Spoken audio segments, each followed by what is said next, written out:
Boa tarde, pessoal. A gente está começando aqui mais um ConteCast e hoje eu estou na companhia aqui do meu amigo Renato Mansur, que é presidente do SESCOM aqui do Rio de Janeiro, Ademilton Dantas, conselheiro do CRC, e o nosso convidado, Pogian, que é candidato a deputado estadual pelo Rio de Janeiro, da cidade de Rio das Ostras. Seja bem-vindo, Pogian. Vou passar a palavra inicialmente para o Mansur, Ademilton e depois para o nosso convidado. Mansur. Bom, boa tarde a todos, primeiramente. Agradecer o convite para participar aqui. Para quem não me conhece, eu sou Renato Mansur, estou presidente do SESCOM no segundo mandato.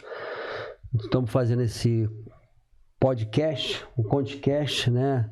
Na verdade é uma união das entidades contábeis, né? Participação do setor empresarial contábil para apoiar todos os candidatos, escutar a todos, que é muito importante essa nossa participação no meio político, né? Então eu agradeço esse convite.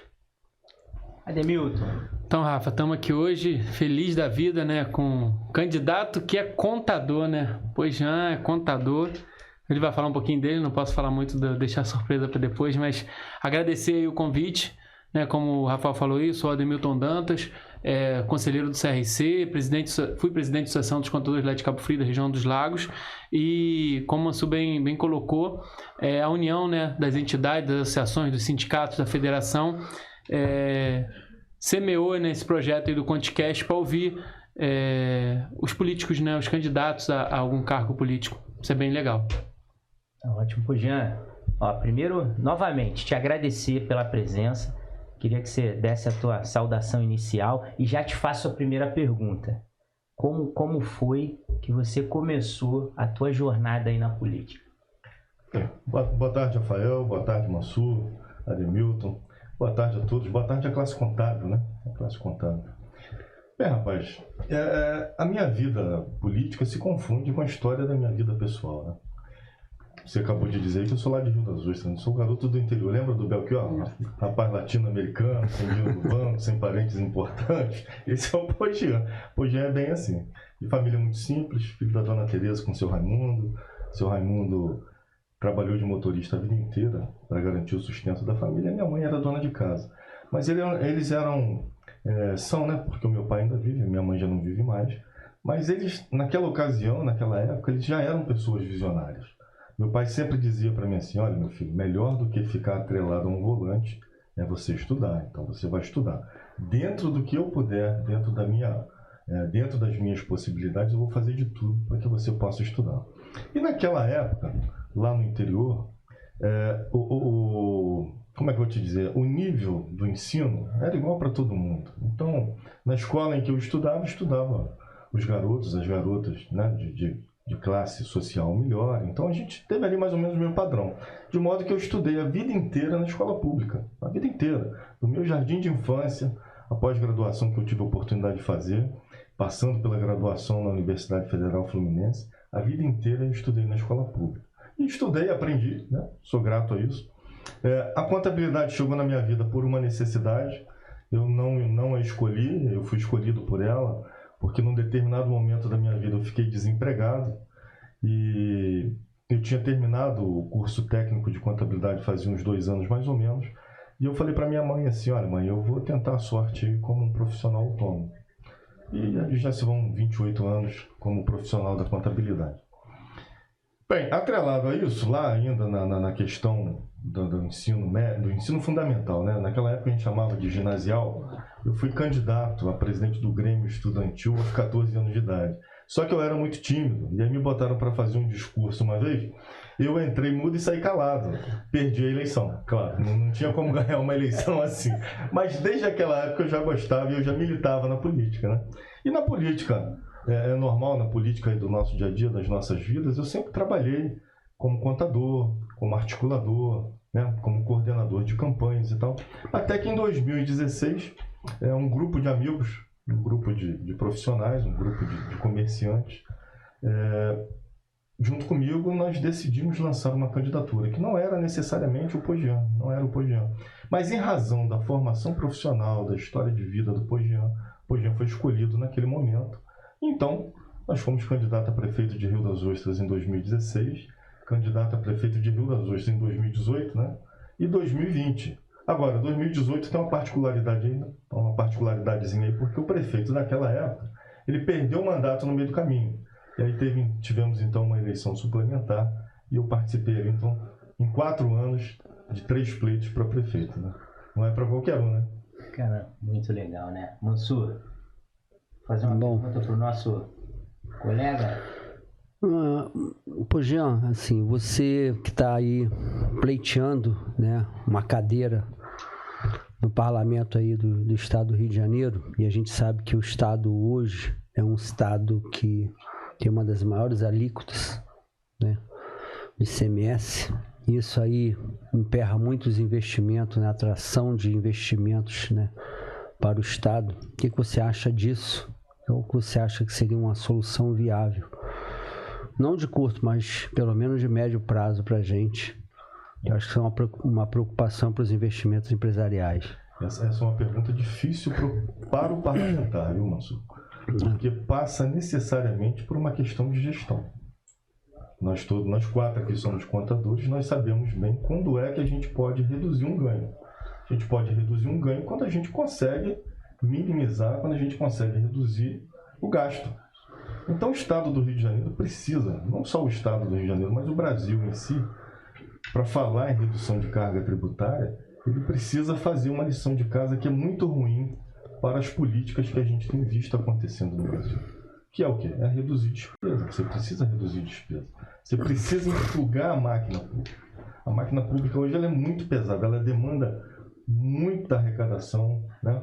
E olha que nós temos um potencial gigantesco, né? O Rio de Janeiro tem um potencial gigantesco com a questão dos royalties de petróleo, com a indústria do turismo que é muito forte, com o comércio que é muito forte, mas a máquina pública é muito pesada. Então, para reduzir imposto, reduzir a alíquota do ICMS, é preciso fazer uma lição de casa. Tem que reduzir as despesas da máquina para que isso caiba no orçamento.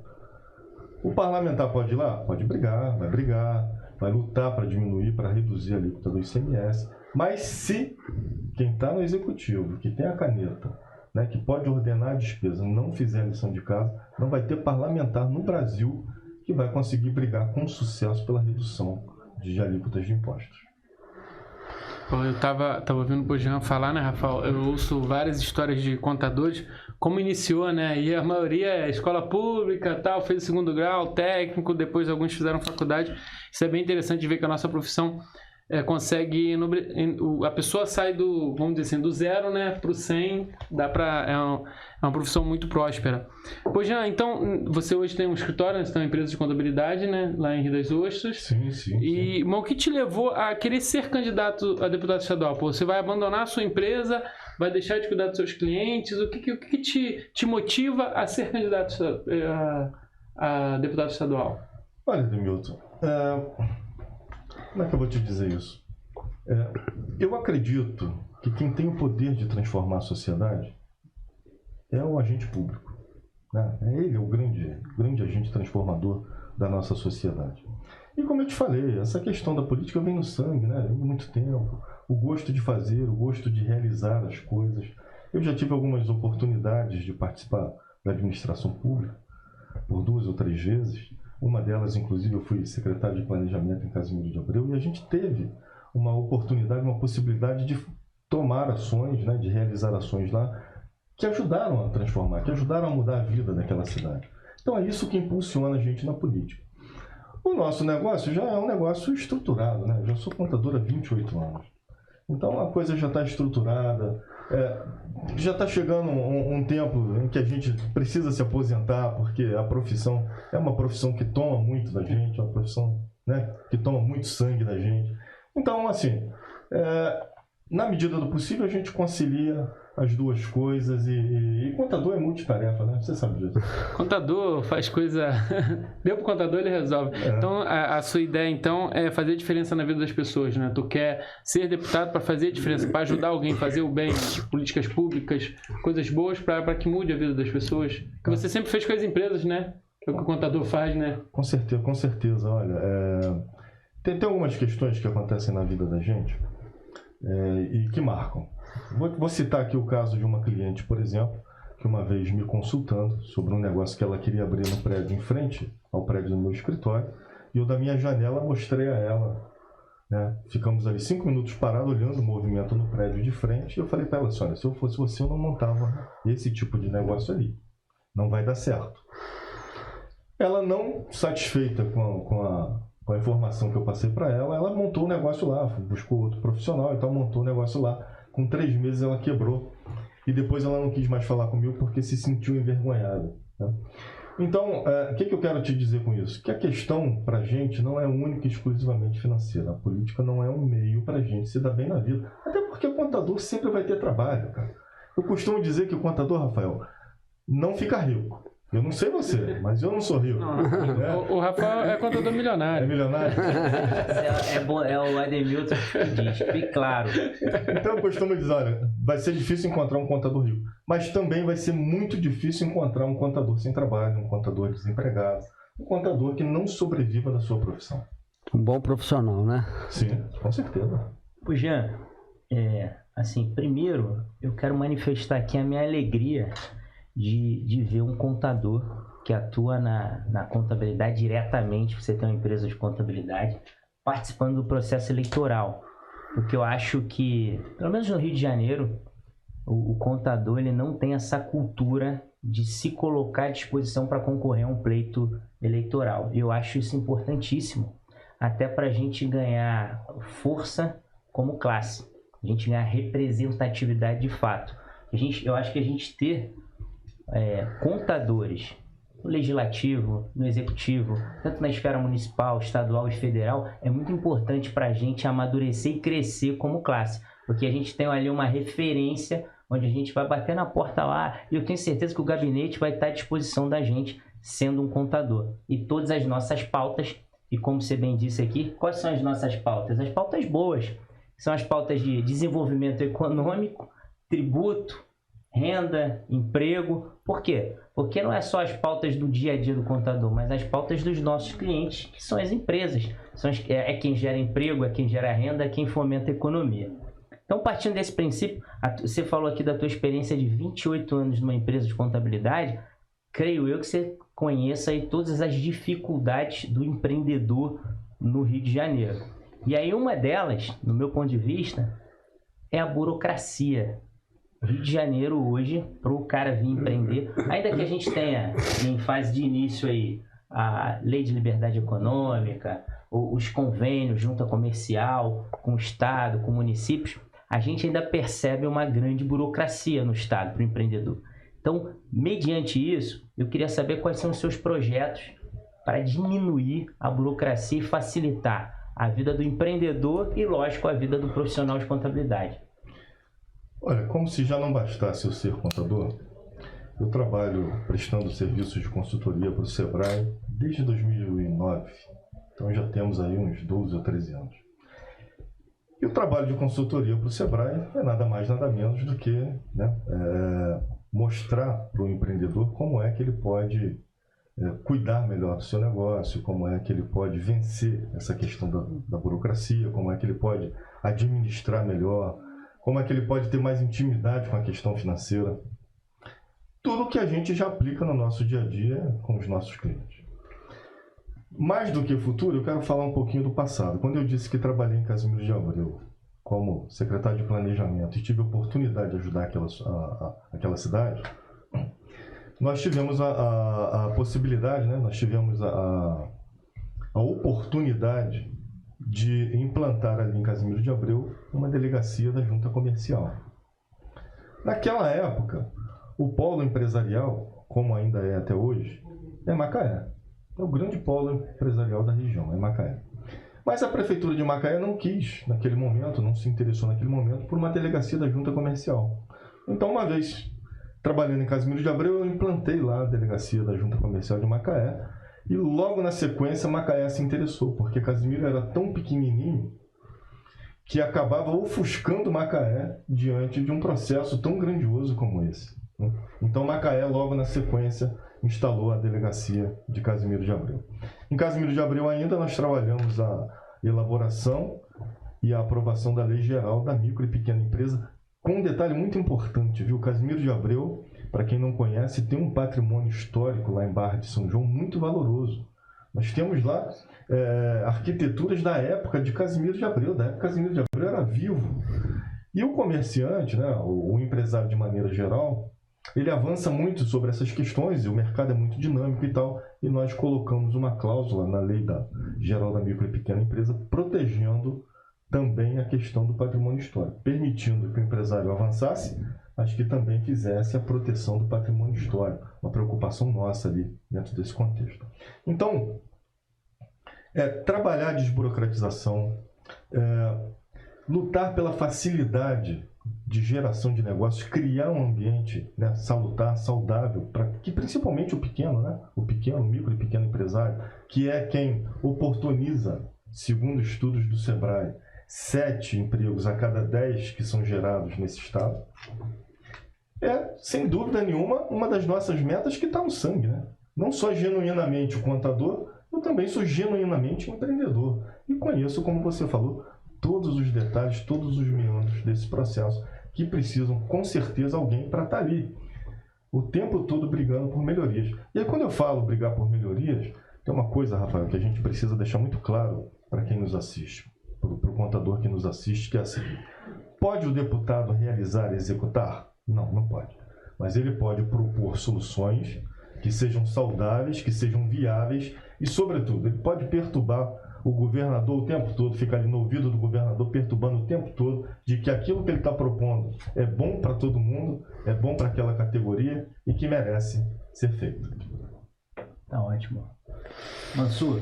Bom, como você já falou aqui, né, e a gente está falando, e eu acho que é uma das funções primordiais que a gente tem avançado na nossa profissão ao longo do tempo, a cadeira desenvolvimentista, né? Tu falou que tu foi secretário de planejamento, que deve ser hoje aqui, vamos dizer, estão mudando todas as secretarias para a Secretaria de Desenvolvimento Econômico, né? Que deveria ser essa. Então, assim, o ponto fundamental que o Rafael já falou: gerador de emprego, gerador de tributo, né, o pagador de impostos, né, que é o empresário.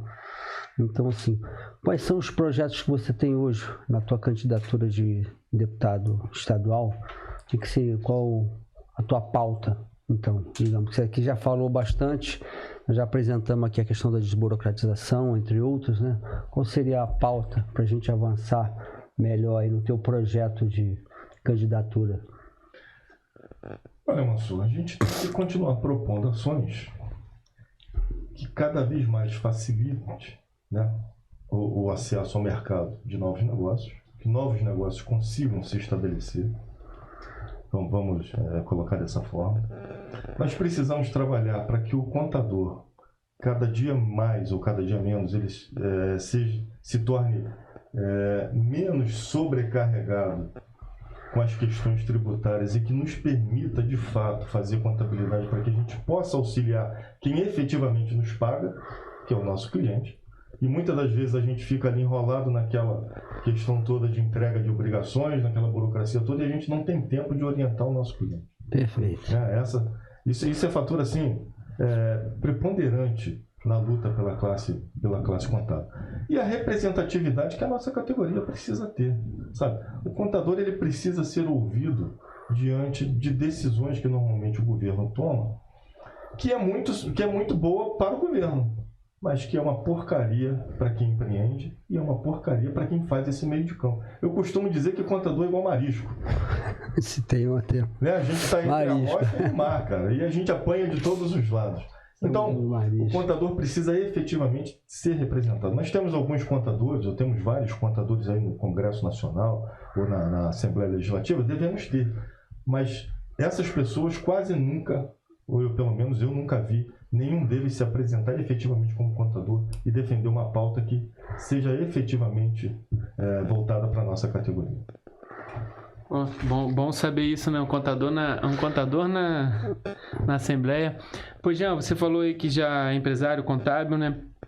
já foi conselheiro do CRC e já foi secretário de desenvolvimento, então você já tem mais ou menos uma expertise de como lidar com as situações. Você sendo eleito deputado estadual, você sabe que vai ter lá o plenário, né? Vão ser outros deputados junto com você vai propor algumas leis que provavelmente nós das entidades vão levar para você, vamos lá, por que tem que ter GIA e DECLAN, por que tem que ter DSTDA e tal, vamos simplificar isso para reduzir a burocracia, para o contador ter mais tempo para trabalhar para o cliente, né? Então, como você vai lidar com a situação de tentar aprovar seus projetos de lei, né? Você vai ter que ter a aprovação dos seus outros colegas lá, né? Dos outros deputados, para que possa ser aprovado. Você vai ser da oposição, vai ser posição? Você tem alguma noção de como vai ser essa sua atividade lá na Assembleia?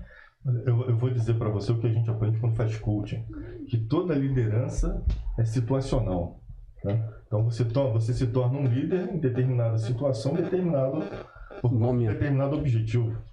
Então a mesma coisa na Assembleia, não é muito diferente do que acontece no plenário do CRC, por exemplo, quando alguém propõe alguma ação ou propõe uma nova resolução que vai mexer com a categoria toda. Tem gente que se posiciona a favor, tem gente que se posiciona contra. Alguns ajustes, né? Alguns ajustes, né? Mas a verdade é que a gente precisa de alguém para dizer, porque o que acontece, Ademilton? E aí eu posso falar por experiência da época que eu fui secretário e eu tinha um contato direto com vereadores, por exemplo. A grande verdade, cara, é que os parlamentares, eles conhecem muito pouco do seu ofício. E menos ainda de situações que envolvem outras entidades, que envolvem outros setores da economia, outros setores da sociedade. Essa é a grande verdade. E aí, é o que eu sempre falo, eu sempre falava isso quando eu era candidato a prefeito, que é o seguinte: por melhor assessorado que você esteja, se você não for detentor de conhecimento para tomar determinada decisão, você não assina o documento. Você não assina. Porque uma canetada, às vezes, pode impactar a vida de milhares de pessoas. E se você não souber o que você está fazendo, você não faz. Você vai tremer na base. E é muitas das vezes o que acontece. Então, as decisões que se tomam, as leis que são votadas, normalmente se é votado sem o conhecimento ou sem alguém que detém o conhecimento para chamar a atenção dos seus pares e dizer assim, olha, isso aqui pode ser feito de uma outra forma, isso aqui pode ser melhorado assim, isso aqui pode ser gerido assim, assado. Ótimo. Jean, eu queria fazer uma pergunta para você. Na minha opinião, tá? Eu acho que hoje a nossa profissão ela vive o melhor momento da história, por vários fatores. E um desses fatores, um deles, né, é o fato da importância hoje que o contador tem no processo de prestação de contas eleitoral. E aí eu queria te fazer uma pergunta. Você, que está dentro desse processo aí, 2 vezes, né? Porque você é candidato, precisa prestar conta, e você é contador. Então, como é que você vê a importância do profissional de contabilidade dentro desse processo aí? E como você vê o histórico disso? Como vê esse amadurecimento da importância do profissional de contabilidade dentro do processo de prestação de contas eleitoral? Isso é um assunto que eu adoro falar. Adoro esse assunto, Rafael. Para você ter ideia, eu mesmo faço as minhas prestações de contas, viu? Eu cuido delas pessoalmente. Eu tenho alguém para me ajudar, né? Mas o retoque ali, o olhar final é sempre meu. Sou eu que vou lá, afinal de contas é a minha assinatura que vai ali. Então, imagina, eu comecei esse processo de aproximação, né, da categoria com essa questão da prestação de contas, porque até então o contador não era presença obrigatória na prestação de contas. O que a gente via acontecer naquela época? E ia acontecer se eu não tivesse agido de uma outra forma nesse processo em que eu participei. Algum advogado, alguma empresa de advocacia tomava para si a responsabilidade da prestação de contas e contratava um contador para fazer o trabalho que era do contador. Mas quem aparecia de fato era o advogado. E aí eu trouxe para o Conselho de Contabilidade essa ideia, essa sugestão de aproximar mais a categoria desse processo todo, e ali então nós iniciamos um processo de divulgação, vamos dizer assim, entre, né, os nossos profissionais daquela época, da importância do contador nesse papel todo. E uma vez o então presidente do CFC, o Juarez, vindo ao Rio de Janeiro, ele passou no Conselho Regional de Contabilidade, era um dia de plenária, eu estava lá. E ao chegar no CRC, ele se depara com um cartaz na porta dizendo que o Conselho Regional de Contabilidade estava promovendo uma grande palestra sobre prestação de contas eleitorais no ano de 2011, 2012 ou 2010, não sei. E dali, então, o Juarez conversou com a Dilma, que era a presidente na ocasião, e pediu que a gente fosse para Brasília ajudar a engrossar uma comissão, né, de trabalho nesse sentido. E lá a gente ajudou na publicação de um manual que o CFC faz todo ano com relação à prestação de contas. De lá nós fomos ao TSE pedir, né, exigir que o contador fosse presença obrigatória nas prestações de contas eleitorais. E assim, então, diante desse trabalho todo, a gente ajudou ali firmemente, ativamente, a encontrar um novo nicho de mercado para essa categoria, né? Eu tenho visto aí que... Agora, cara, que eu sou candidato, ninguém mais quer fazer prestação de contas comigo, viu? Ficam com medo de eu acabar de alguma forma prejudicando. Mas jamais, né? Eu faria esse tipo de coisa. Mas os outros candidatos ficam com medo. Mas eu tenho observado, quando eu entro no site do TRE e tal, para ver a questão de prestação de contas de outros candidatos, que tem contadores ali ganhando dinheiro com esse negócio. Então, assim, eu me sinto extremamente feliz, extremamente satisfeito de ter sido umas pessoas que participou ativamente para que o contador hoje tivesse um nicho de mercado muitíssimo interessante. Agora, cabe a nós, profissionais, saber dar o valor que a coisa merece. Perfeito. Pô, Jean, uma outra coisa que eu também observo muito, e a gente precisa atuar em outras áreas, como o CAF, Conselho de Contribuinte, que eu vejo a participação de muito pouco contador nessa área. Eu acho uma área tão importante, que lá você está julgando, né, uma ação de um ente público contra um contribuinte. Então, assim, eu acho, não porque sou contador, mas que nós, como profissionais da contabilidade, somos quem mais entendemos sobre esse pleito. E eu vejo que isso tem muito pouco, não só Conselho de Contribuinte, Tribunal de Contas, CAF, né? Essa é uma pergunta. O que a gente tem para propor nesse sentido, para que a gente possa ser mais participativo dentro desse pleito? E outra, o que você analisa hoje a atuação do profissional da contabilidade no contexto hoje, no desenvolvimento econômico do Estado? Mansur, eu costumo dizer que o contador é o médico da empresa brasileira. Se não fosse o contador, muitas empresas já teriam morrido, viu? Porque somos nós que damos encaminhamento e soluções para muitas coisas que acontecem, principalmente com o pequeno empresário, que é quem demanda a maior parte dos nossos profissionais. A gente tem alguns profissionais, como aqui, nós que estamos reunidos aqui, que atendemos um nicho diferente de clientela, mas a grande massa da contabilidade atende os pequenos empresários, né? Que é quem contrata de fato os nossos serviços.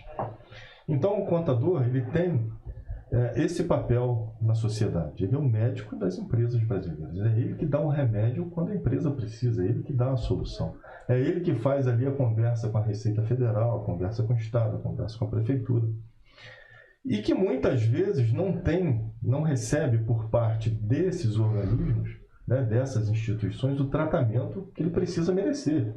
Porque imagina, a gente lá no ano de 2000 já falava assim, cara, se a categoria contábil resolver fazer uma greve de uma semana, o Brasil para, né? O Brasil fecha porque não vai ter arrecadação no Brasil. Porque quem sabe fazer arrecadação nesse país somos nós.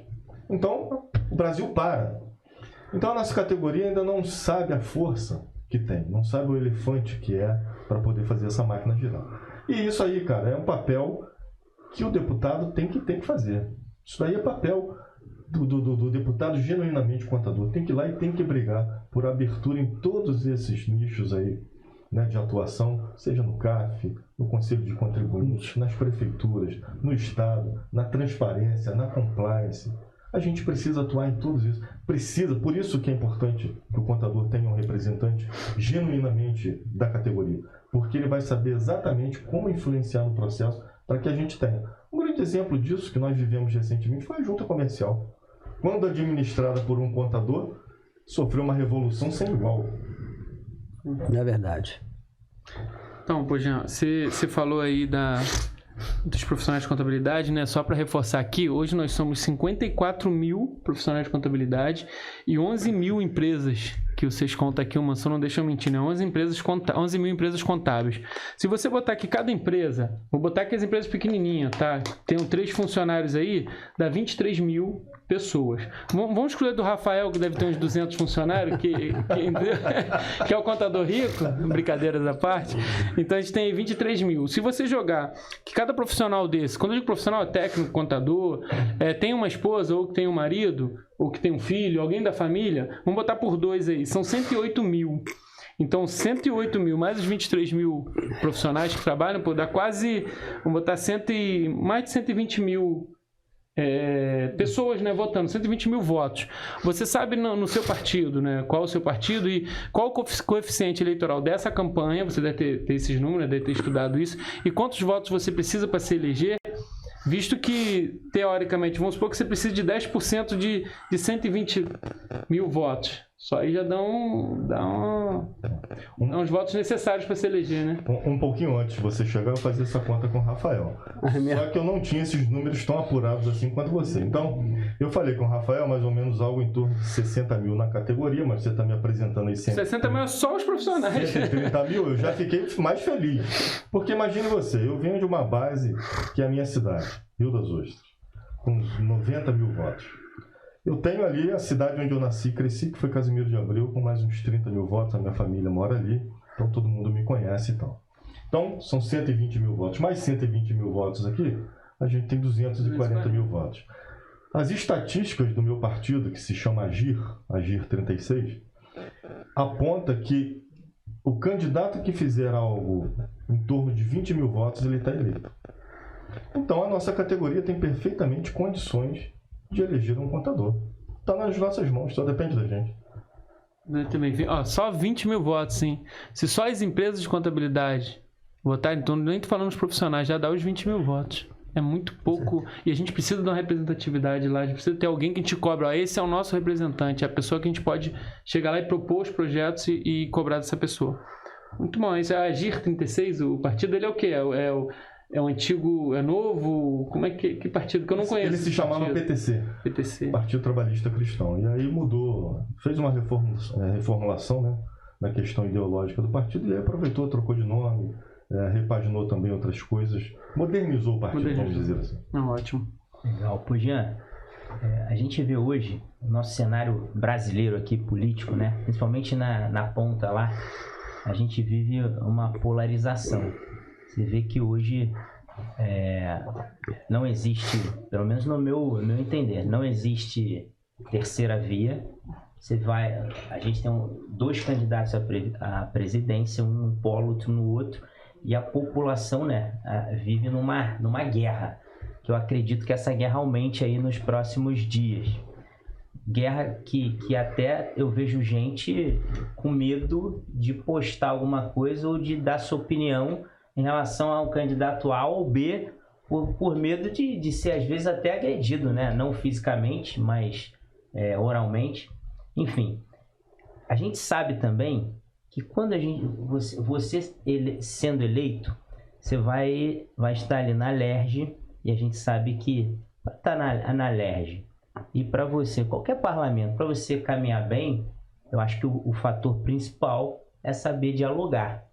E aí eu queria que você falasse, como você vê esse cenário político que a gente tem no Brasil hoje, de polarização, e se você acredita que isso vai te prejudicar de alguma forma no desempenho do teu mandato, caso você seja eleito, em relação ao diálogo?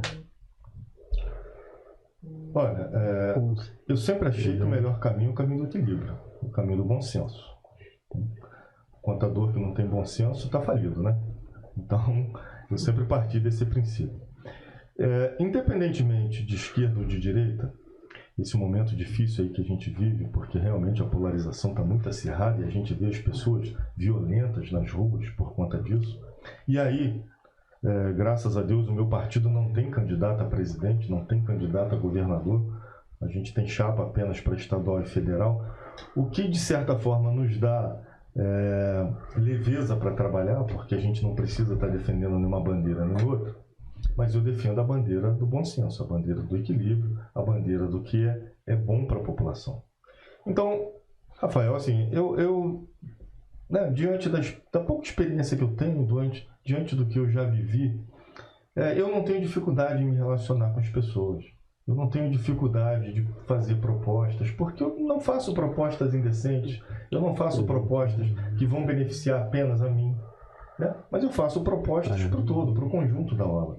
Então, eu não vejo dificuldades nesse diálogo não, viu? Desde que a questão seja boa, desde que seja salutar para todos nós, eu não tenho problema nenhum de conversar com direita, com esquerda, com centro, não tenho problema nenhum com isso. O que a gente precisa ter claramente definidas as questões que a gente vai representar, que a gente vai defender e brigar por elas. Essa é a nossa, né? Essa é a nossa ideologia, a nossa bandeira. É representar quem nos quer que seja representado. Obrigado. Quem votar em você para colocar você lá naquela posição, né, Rogério? Que eu realmente, assim, a política não está fácil. Aliás, assim, pela minha experiência de vida, né, pelo que eu já passei, a gente sabe que realmente a gente tem que prezar pelo que é transparente, pelo que é o básico, né? Pelo que é honesto, pelo que é correto, pelo que é certo, porque ninguém é perfeito, ninguém acredita em Papai Noel, Exato. é verdade? Mas assim, o bom senso manda, né? Papai sempre disse isso, meu filho, você pode não ter nada, mas o caráter, você vai com ele até o fim ali. Então, isso é uma questão importante, valores básicos. E tem valores que a gente traz da época que a gente aprendeu com os nossos pais. A questão da família, por exemplo, para mim é importantíssima. Exatamente. Então, assim, sem querer polemizar na questão, eu acho que é bem básico. É o correto, é o reto. Eu não quero aquilo que não é meu, os princípios bem básicos. Né? Eu acho que a gente, assim, muito pelo contrário, vi alguns discursos de alguns políticos, né? A gente tende a acreditar mais umas coisas, e eu vou sempre acreditar no lado correto e honesto e certo. Aqui eu não tô... O pau que bate em Chico tem que bater em Francisco. A regra do meu pai sempre foi essa. O que eu aprendi na minha vida simples e básica é essa, né? A gente espera que o país caminhe nessa direção. E o nosso estado do Rio de Janeiro aqui também, né? O que você acha, Pojão, para os próximos 4 anos, para que o Rio de Janeiro esteja entre os melhores estados para se viver e se fazer negócio, né? O que a gente pode propor, né, nessa pauta? Rapaz, essa é uma pergunta difícil, né? Por que é difícil, Mansur? Porque muito se passa pela questão da execução, do executivo. E o parlamentar, ele só pode propor, ele só pode influenciar. E fiscalizar, né? E fiscalizar.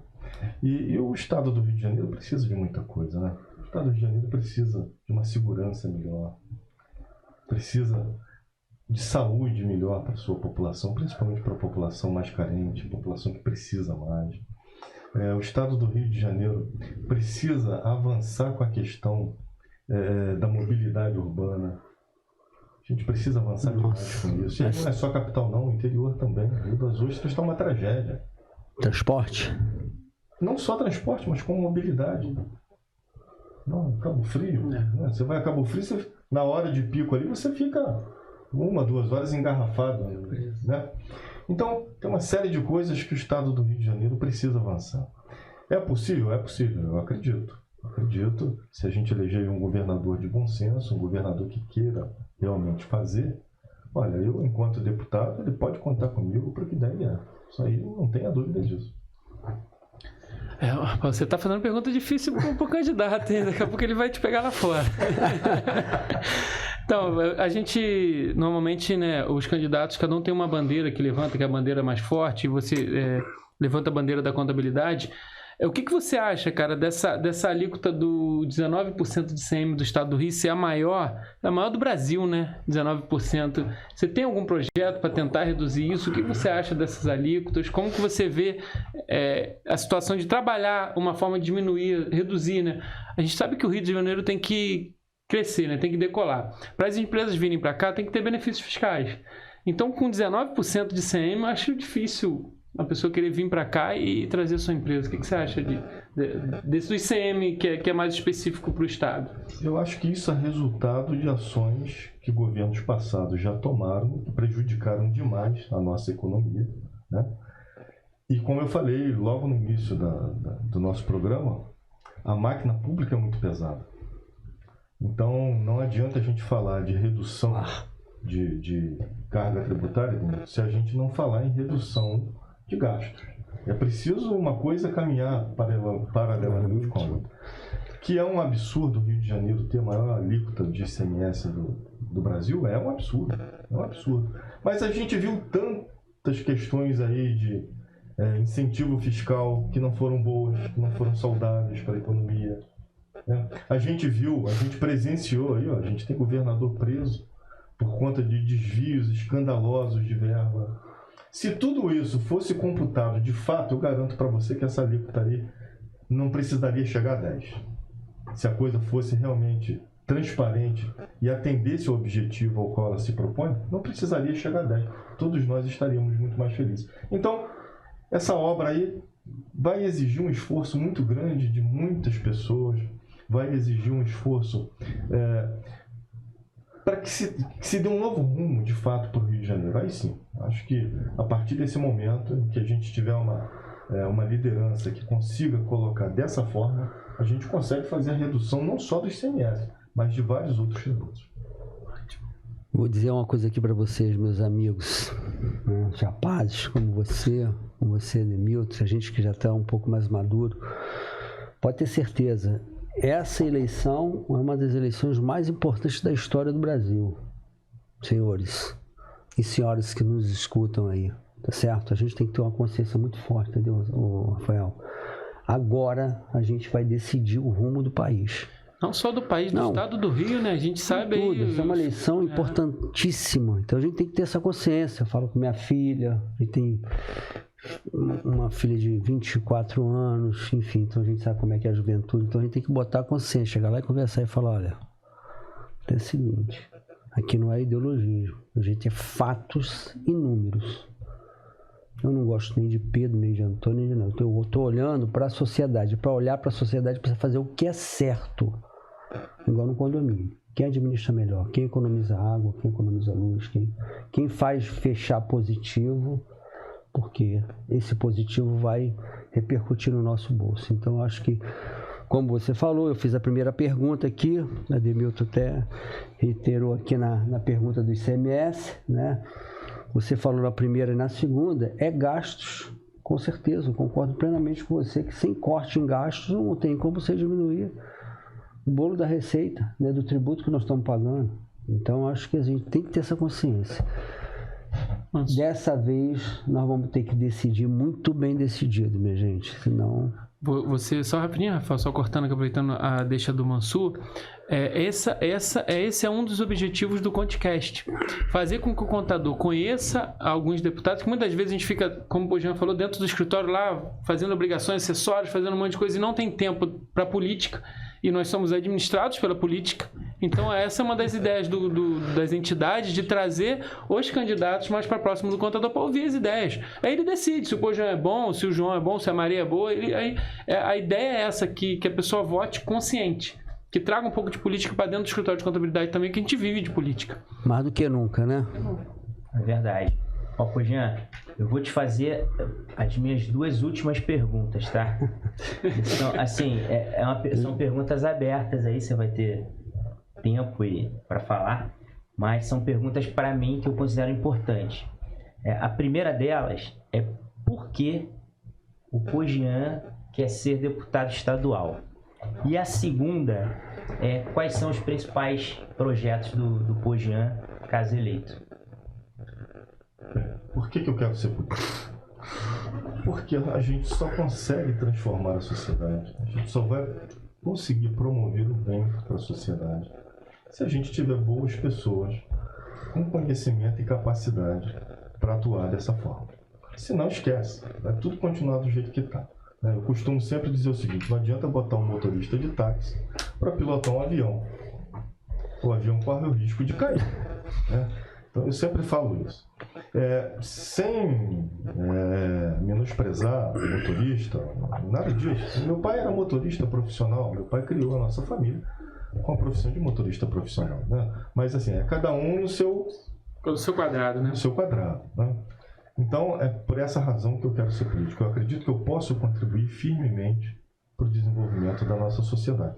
E outra coisa também, Rafael, eu acho que a questão da perpetuação de poder ela é muito ruim. O poder ele precisa se renovar sempre, periodicamente. Então, aquela pessoa que está aí há 50 anos na política, já deu o que tinha para dar. Está na hora de outras pessoas enxergarem a mesma coisa com um olhar diferente e, de repente, tentar uma transformação também diferente nesse processo. Por esse caminho, né? Esse é um caminho muito bom.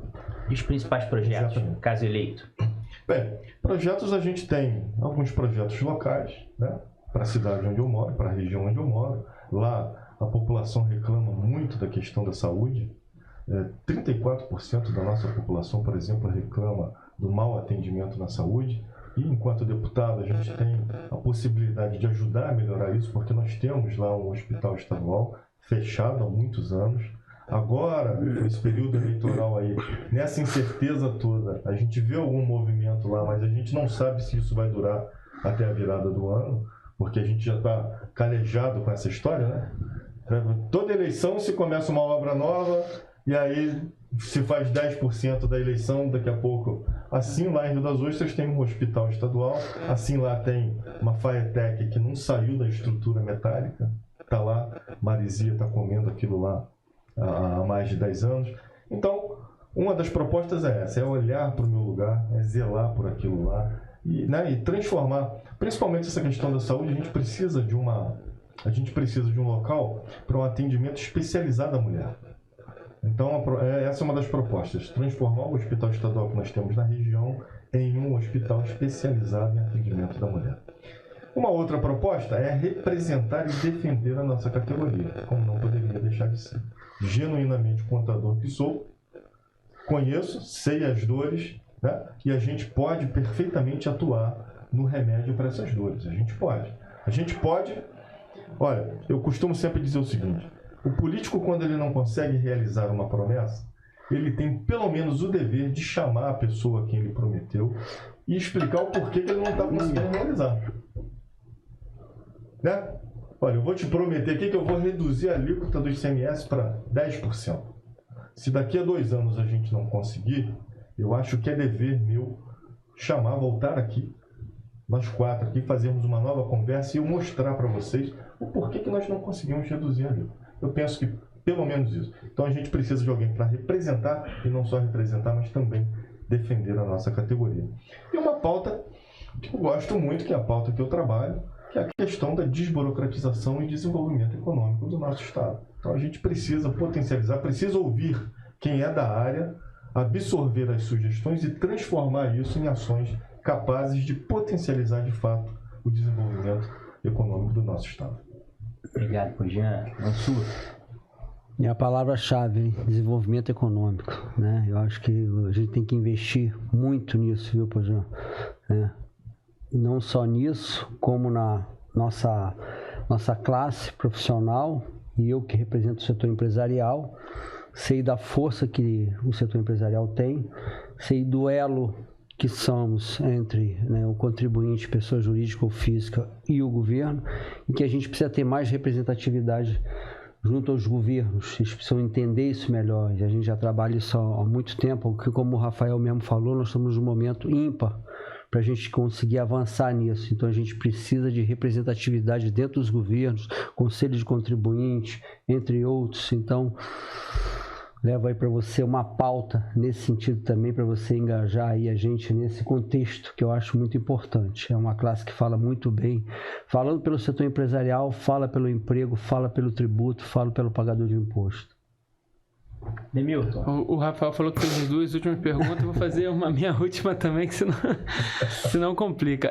Pois, Jean, você é do interior, assim como eu, não... O pessoal fala, Cabo Frio não é interior, Rio das Ostras não é interior, mas é interior, né? Comparado à capital, a gente é do interior. E eu lembro quando você também foi conselheiro do CRC, né? E quando eu vim para ser conselheiro do CRC, pô, olha lá o garotinho do interior, tal, não sabe nada, e graças a Deus, assim, fui galgando ali meu espaço, cheguei à vice-presidência de interior também, vice-presidente de registro. E como que você vai lidar com a situação de estar num... Vou fazer 2 perguntas. Essa é a primeira, né? Aproveitar a deixa do Rafael. Vai estar num parlamento que você vai ser o cara do interior, né? Pô, o Jean ganhou, vai ser do interior. Então, teoricamente, tu vai levar pautas para a sua cidade ou para todo o estado do Rio, porque você é deputado estadual, então todo o estado. E eu queria que você falasse um pouco sobre o fundo eleitoral, cara. Isso é uma coisa que me incomoda bastante, porque eu vejo alguns candidatos com muito dinheiro para fazer campanha e outros com quase nada. Aí, como é que é a sua campanha? O Rafael doou para você lá uns bilhões lá para você para você fazer sua campanha, conseguiu um fundo partidário. Eu tô falando do Rafael, é brincadeira, ele sabe que tenho respeito por ele. A gente usa essa brincadeira até para descontrair, né? Claro. Então, como é que foi? Como é que é a situação? Então, as 2 coisas. Por você ser do interior e tá aqui na capital, e essa questão do fundo eleitoral. Como é que tá a sua campanha? Você conseguiu o fundo? Você tá... Se financiando. Como é que é a situação? Até para o pessoal entender, né? De caso, como contador, você sabe explicar essa situação. O meu partido é um partido pequeno, a gente falou aqui. Né? Não vai me exigir um caminhão de votos para que eu me eleja. Mas em contrapartida também não me deu R$1. É um partido que não tem fundo eleitoral. Ah, não tem fundo? Não, o Agir não tem fundo eleitoral. Porque não deve ter deputado federal, não é isso? Que vem do deputado federal. Tem um deputado federal só em todo o Brasil, então o fundo é muito pequeno. E aí as prioridades do partido é eleger federal. Claro. O dinheiro que o partido tem, ele está aplicando nas candidaturas a deputado federal. Então a minha campanha é autofinanciada por mim mesmo. Mas se o Rafael quiser nos ajudar, não tem problema nenhum, a gente aceita de muito bom grado, viu? E a questão de ser do interior é o seguinte, Ademir. A gente é do interior, mas a gente enxerga o estado todo. Né? E uma vez deputado, eu não vou ser deputado da minha cidade, da minha região, eu vou ser deputado do estado todo. Então, muitas das ações que a gente certamente vai participar, vai promover, vai envolver o estado todo. Então, nós não seremos, né? A gente não governa para uma pessoa só ou só para aqueles que nos elegeu. A gente governa para todo mundo. É importante dizer, como você falou lá pelo local que você mora, que você atua mais, né? Mas infelizmente, apesar de você estar aqui legislando pelo Estado, mas muitas vezes você encontra esse problema, um hospital parado, uma FATEC parada, então precisa que o Estado também olhe para o interior. Eu acho que esse é um olhar muito importante, a gente sair, deixar de olhar só para a capital e olhar para o interior. Olha que coisa, como é que você pode ter uma FATEC lá no interior, se acabando lá e nada, em 10 anos nada se fez. Então, isso é um exemplo que você está dando, né? Fora que a gente sabe que por aí deve ter outras coisas nesse sentido, o interior precisa ter um olhar mais, né, mais digno. E da minha experiência na vida pública, eu aprendi muito sobre orçamento, né? Sobre a questão orçamentária e sobre a execução do orçamento. Às vezes as pessoas confundem muito isso, a gente briga para colocar um determinado projeto no orçamento, mas estar no orçamento não nos dá a certeza de realização. É preciso que as pessoas entendam isso, é preciso que as pessoas saibam isso. E como especialista que sou em questões orçamentárias, certamente eu vou participar de alguma comissão em que essas coisas vão passar por mim. E ao passar por mim, a gente vai fazer, né, uma crítica mais apurada a respeito de tudo isso. Bom demais. Ô Jean, eu quero aqui já te agradecer por você ter aceito o nosso convite, participado aqui do nosso ConteCast. Acho que você trouxe aqui muita informação relevante. Você falou da tua jornada como político, você falou da tua jornada no CRC como conselheiro, falou das suas propostas, falou da tua visão. Então eu vou fazer o seguinte, para a gente encerrar, eu vou passar para os meus amigos aqui, já te agradecendo, Renato Mansur e Ademilton, para fazer as considerações finais. Em seguida, passo para você fazer as suas e a gente se despede aqui, tá bom? Mansur. Pô, Jean, eu agradeço também em nome do Renato Mansur, do SESCOM, das entidades, né? Acho que você trouxe muitos pontos aqui importantes, coisas que eu até não conhecia, e olha que eu já te conheço de longa data, a nossa amizade é uma amizade antiga, mas ao longo do tempo a gente vai, né? Cada um segue um caminho, mas importante saber que você tem esse olhar, essa simplicidade, né? E a importância do olhar que você tem para as pessoas que precisam. E realmente fazer política é isso. A gente tem que abrir mão de alguma coisa para ter outras, né? É o olhar público, é o olhar para a sociedade, né? Não pensar só em nós, no nosso umbigo, e sim pensar no todo. É o mais importante. Não adianta a gente ser feliz sozinho, né? Temos que propor a felicidade para todos. Então, tá de parabéns aí. Sucesso na sua campanha. Muito bom. É bom saber que a gente tem um contador candidato. Eu tô frisando isso toda hora porque é o meu sonho, cara.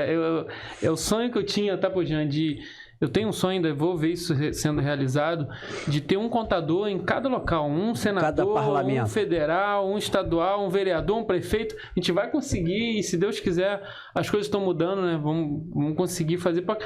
Porque, como você falou, cara, o contador sabe de muita coisa. Ele tá ali, o coração da empresa, ele é o médico da empresa, né? Então ele sabe tudo que precisa para aquela empresa decolar, o que precisa de desenvolvimento profissional, desenvolvimento econômico, sabe muito de carga tributária, tudo isso. Então, eu acho super importante ter contadores nos representando. Então, eu quero te agradecer, né? Como disse o Mansur, te agradecer em nome das entidades aí, agradecer o Rafael também pelo convite de estar aqui. Dizer que eu estou à sua disposição também, caso precise de algo para a gente até mesmo ajudar na sua campanha, né? Porque, como eu falei, eu sou fã de contador candidato, então não vou declarar meu voto, que voto secreto, mas ajuda a divulgar. Se você precisar de mim lá em Cabo Frio, a gente está à disposição para te ajudar a divulgar aí sua campanha, que eu acho muito importante essa parte de ter um contador. E desejar boa sorte e pedir pra você falar seu número aí também, né? Que o cara vem aqui, fala, não fala seu número, não é político, pô. É contador, o contador não sabe vender, né? Ensina ele a vender, Rafael. Rafael que é bom vendedor. Vai lá, a palavra é sua. Tô com a câmera olho pra Rafael que é um bom vendedor. No olho do contador. Pois é porque eu não tinha chegado ainda a hora de pedir o voto agora, né? Olha, pra você, meu amigo, minha amiga, que é contador assim como eu, que teve aqui a oportunidade de saber um pouco da minha experiência, da minha vida pública, da minha vida, né, na contabilidade. E a ela eu devo tudo que eu tenho, viu? A contabilidade eu devo tudo que eu tenho. O que eu sou, eu devo à contabilidade. As pessoas, quando falam de mim na minha cidade, quando se dirigem a mim, se dirigem sempre ao contador. O Pogião, o contador. Então o contador é sempre a referência. E eu trago isso comigo, trago isso no meu peito, trago isso no meu coração. Então a você eu quero pedir um voto de confiança. Quero dizer para você que pode acreditar em mim. A mim você pode cobrar. A mim você pode cobrar. Porque eu não vou te abandonar.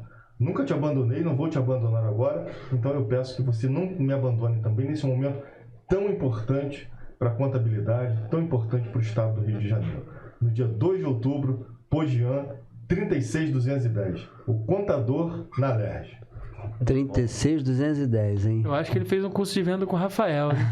Muito bom. Ó, Jean, parabéns pelo podcast hoje. Tenho certeza que quem nos assistiu e vai nos assistir vai ter bastante informação relevante sobre a tua carreira, a tua jornada, sobre a tua campanha e principalmente sobre os teus projetos para a classe contábil. Eu faço coro ao Ademilton, acho que eu, além de contador, sou advogado e administrador, mas meu coração é de contador.